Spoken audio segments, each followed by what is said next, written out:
우리가 어떻게 하면 좀 행복한 삶을 살 수 있을까? 거기에 대한 이야기를 한번 해볼까 합니다. 우리는 태어나서부터 죽을 때까지 뭔가 원하면서 이루려고 노력하고 그렇게 합니다. 공부도 좀 남보다 좋은 성적을 얻어야 하고, 좋은 대학에 가야 하고, 좋은 직장을 잡아야 하고, 돈도 많이 벌어야 하고, 그렇지 않습니까? 끊임없이 노력을 합니다. 그것이 욕망이죠. 그런데 그 욕망은 이루기가 쉽지 않습니다. 어렵습니다. 그 욕망 이루어지지 않습니다. 그러니 우리 인간은 결핍 상태에 있죠. 결핍은 고통입니다. 그리고 설사 결핍을 잠시 이뤘다 하더라도 또 다른 욕망을 추구를 합니다. 우리가 30평 아파트를 예를 들어서 사게 되면 또 35평을 사고 싶고, 35평을 사면은 그 만족감도 잠시입니다. 또 40평을 사고 싶습니다. 우리 인간은 그렇습니다. 상대적인 비교를 하게 되어 있습니다. 그러다 보니 그런 아무리 욕망을 채우려고 하더라도 그 욕망은 채워지지 않습니다. 결국은 우리 마음을 다스리지 않고는 그 욕망을 만족시킬 수가 없습니다. 그러니 끝없는 결핍 속에 있다, 이렇게 볼 수 있는 것입니다.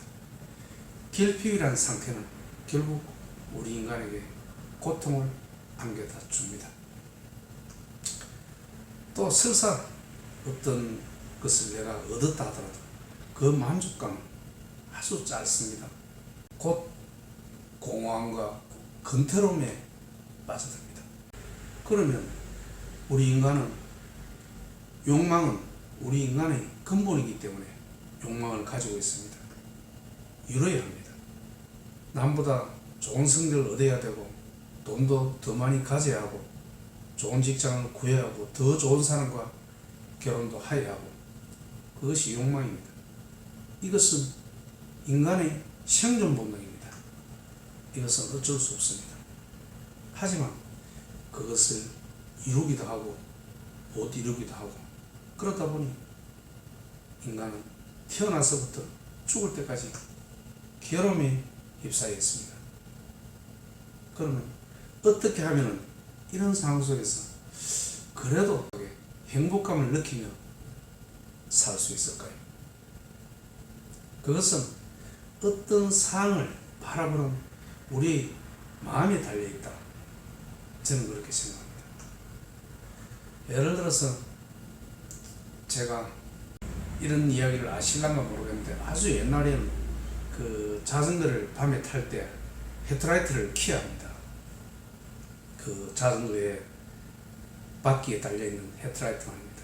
그것을 켜지 않으면 경범죄로 잡힙니다. 제가 친구와 이제 지리산 등산을 가기 위해서 물품을 친구한테 빌리기 위해서 자전거를 타고 가다가 친구하고 둘이 잡혔습니다. 경찰관에. 그래서 그 경찰관의 그 유치장에 하루를 있은 적이 있습니다. 요즘 사람이 들으면 참 우스운 이야기입니다. 밤에 자전거 타고 가는데 그 불을 안 켰다고 경범죄로 제가 잡혀갔습니다. 그래서 그 친구는 이제 같은 상황입니다. 그 친구는 나름대로 좀 마음을 여유롭게 이렇게 잘 견딥니다. 그런데 저는 아주 견디기가 너무 힘들더라고요. 고통스럽고. 밤새도록 저녁 10시나 잡히더라고요. 그 다음날 2시까지 있었는가? 2시에 이제 판사 앞에서 이렇게 써가지고 경범죄 훈방 이런 조치를 제가 받았는데, 똑같은 상황에서 사람마다 그것을 대하는 마음 자세가 많이 다르다는 것을 제가 느꼈습니다. 그것이 결국은 우리 행복과 불행을 좌지우지하는 것입니다. 똑같은 상황이라도 제 같은 경우는 더 많은 고통을 받았죠. 하지만 내 친구는 고통을 받았겠지만 내만큼 그렇게 많이 받지는 않았을 것입니다. 상황은 같은데 그것을 대하는 마음 자체는 많이 다르다. 그렇습니다. 그 상황은 너나 할 것 없이 우리는 태어나서부터 죽을 때까지 고통의 바다 속에 있습니다. 단지 이 사람이 나보다도 경제적으로 좀 더 낫다. 그렇지 않습니다. 그렇다 그래서 이 사람이 좀 마음에 여유가 있다. 그렇지 않습니다. 이 사람은 더 많은 돈을 벌기 위해서 더 높은 직위에 올라가 있어 나름대로 우리는 알지는 못하지만 나름대로 이 사람은 스트레스를 받고 있습니다. 사업하는 사람들, 직장하는 사람들, 직장에서 승진하는 사람들, 그 나름대로 우리가 볼 때는 행복하게 사는 것 같아도, 마음 편히 사는 것 같아도 그렇지 않습니다. 누구나 자기 처해진 상황에서 더 높은 욕망을 달성하기 위해서 대체적으로 사람들은 그런 행동을 합니다. 그러다 보니 나도 괴로운데 저 상대도 괴롭습니다. 괴로움은 다 비슷합니다. 그렇게 괴롭게 우리는 살아갑니다. 그런데 그런 상황에서 어떤 마음 자세를 가지느냐에 따라서 우리는 행복할 수도 있고 행복하지 못할 수도 있습니다.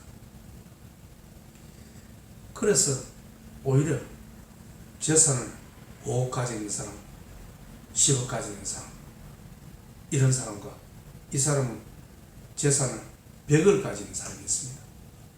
100억 가진 사람이 절대적인 입장을 봤을 때는 더 행복해야 되는 것이 맞지 않습니까? 그런데 그렇지가 않습니다. 100억 가진 사람, 권력을 더 많이 가진 사람, 그런 사람이 더 행복하다.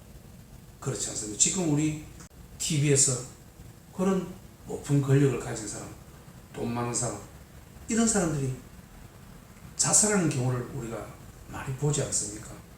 얼마나 괴로웠으면, 살기가 힘들었으면 그런 사람이 자살하겠습니까? 우리는 그렇지 못합니다. 돈도 그 사람보다 많지 않고 권력과 명예도 그 사람보다 훨씬 못합니다. 그런데 그 사람은 자살을 합니다. 돈이 그렇게 많은데도, 그만한 권력을 가지고 있는데도 그것을 많이 보지 않습니까? 그렇듯 모든 것은, 우리 인생은 어차피 괴롭습니다. 그 사람도 괴롭고 저도 괴롭습니다. 이 괴로움은 어찌할 수가 없습니다. 똑같습니다. 그런데 그런 상황에서 이런 상황을 어떻게 받아들이냐, 그 마음 자세가 중요하다. 그렇습니다. 그 마음 자세에 따라서 우리는 결과적으로 어떤 행동을 할 것인지, 어떤 행동으로 행복이 튀어나올 것인지, 불행이 튀어나올 것인지, 그것은 우리 이 마음에 무슨 생각을 많이 가지고 있느냐, 그에 따라서 우리는 행복이 나올 수도 있고 불행이 나올 수 있는 것입니다. 단지 우리 마음속에 있는 이것, 물질적인 풍요, 권력, 명예, 이것이 좌우하지 않는다는 것입니다. 물론 이것도 어느 정도는 역할을 하죠. 하지만 궁극적으로는 아무리 그런 것들이 사회적인 위치라든지 명예라든지 권력, 돈, 이런 것이 아무리 있어도 그것을 어떤 마음 자세로 표출하느냐에 따라서 우리의 행복과 불행은 좌우된다는 것을 말씀드립니다. 어떤 사람들은 보면은, 예를 들어서 네팔 같은 데 보면 참말로 우리가 볼 때는 행복하게 웃을 수 없는 그런 상황입니다. 그런 상황인데도 그 사람들은 참 웃는 거 보면은 신기할 따름입니다. 어떻게 저렇게 우리가 볼 때는 불행하게 사는데 저렇게 행복하게 천진난만하게 살아갈 수 있을까? 이것을 보면은 결국은 우리는 마음을 닦아야 하는 것입니다. 마음을 닦는 것은 이 진리를 아는 것입니다. 모든 것은 이 진리대로 흘러가는 것입니다. 그 진리를 바로 알게 되면은 그래도 괴로움에서 많이 좀 이렇게 자유로워질 수가 있습니다. 도덕경에 보면 이런 이야기가 있습니다. 천지불임, 이 만물이 추구하는 말이 있습니다. 천지불임, 이 천지라 하는 것은 우리 마음이라고 볼 수도 있는데 이것은 무심하다. 그렇지 않습니까? 무심하게 흘러간다. 천지는 세상에 좋고 나쁨,